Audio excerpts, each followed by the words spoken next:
and the views and opinions expressed in this program do not necessarily represent the views and opinions of Columbia Access Television or Stevens College. Viewer discretion is advised.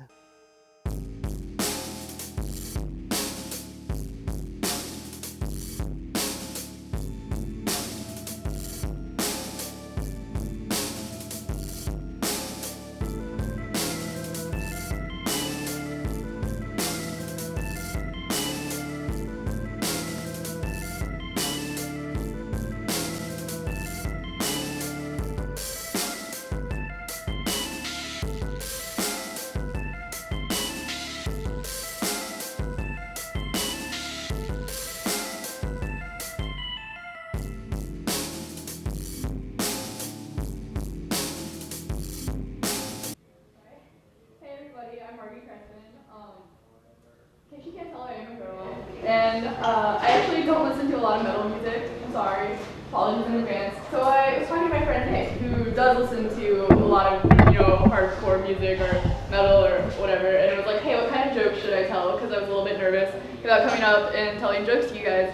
And he was like, no matter what you do, just make sure you tell dead Dimebag Daryl jokes. And I thought he was fucking with me. So I went home. It turns out he was. And I found out that if I told jokes about Dimebag Daryl, it would be like telling jokes about your Jesus. So instead, I'm going to tell jokes about the real Jesus. I can't even say the real Jesus. That wasn't one of the jokes, but so I actually come from a Catholic family, but I had my first religious experience Easter weekend of this past year. I was drunk for 3 days. Friday, Thursday, Saturday, not in that order.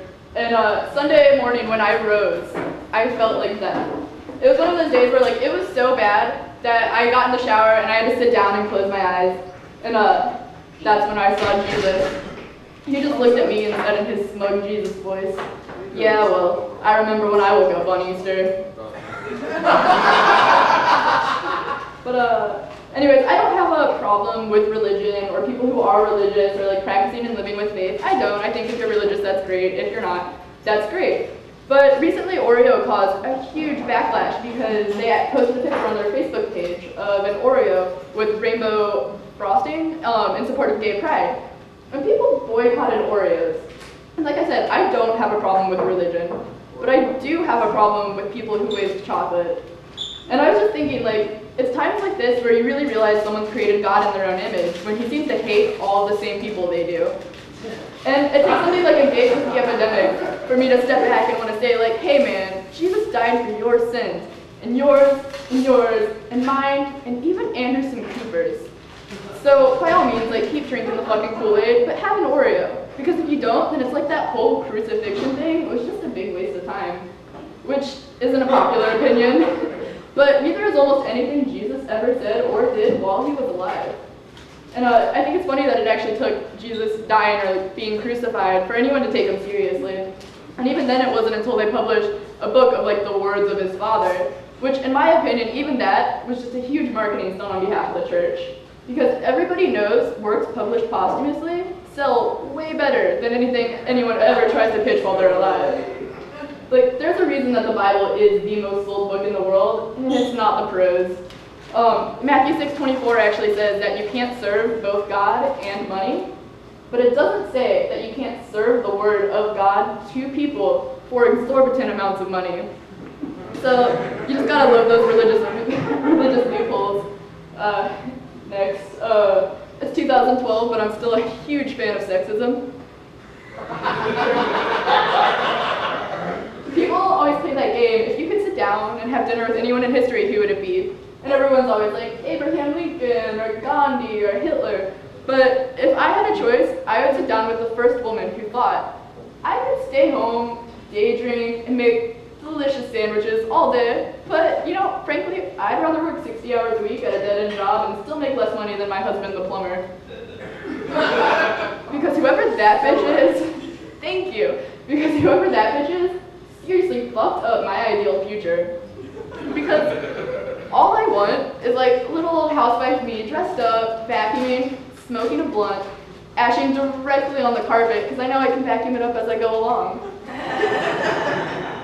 But, it all just comes back to the fact of show that our society in general has become like pretty objectively sexualized. Over time it's just been happening. And feminists blame advertising, or like really anyone they can, but we'll focus on advertising for a second. And I just think it's funny, because like back in the 60s, you could drink and smoke in the workplace and make passes at your secretary, fuck your secretary, nobody cared. And then one day a one woman was just like, enough. And so I had to take all of that out of the workplace. And then, advertisers had nowhere left to channel their frustrations except into their work. So I guess score one for the feminists. But I actually learned about something this past year called a self-objectification bias, which is where you see yourself as an object in other people's eyes. Not even that they see you as an object, just that you think they do. And it's a lot more common in women than men. It's like every bitch is just like, oh, he just wants me for my body. And it's like, of course he does, because your personality is so awful. But these psychologists in London actually did a study where they had a group of women take a test. And half of them were wearing bikinis, and the other half were wearing like sweaters and pants.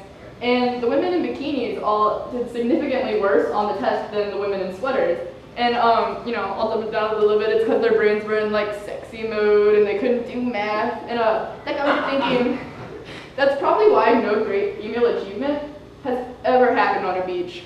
Like Rosa Parks had the bus. Hillary Clinton had the White House, the least sexy place in the world if you're actually married to Bill Clinton.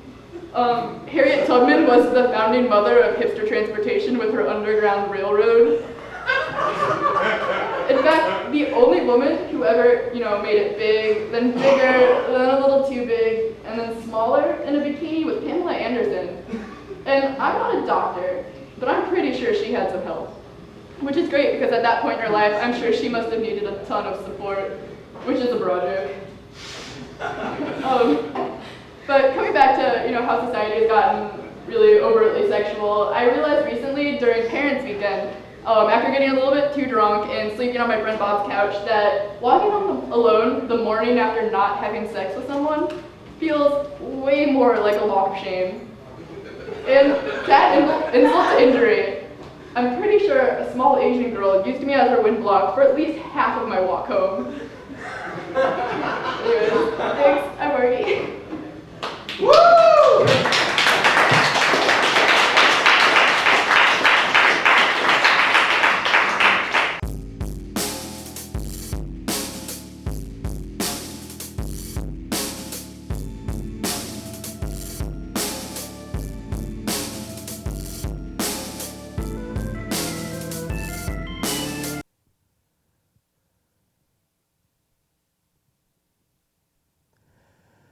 This program was produced with the assistance of CAT facilities at Stevens College in Columbia, Missouri.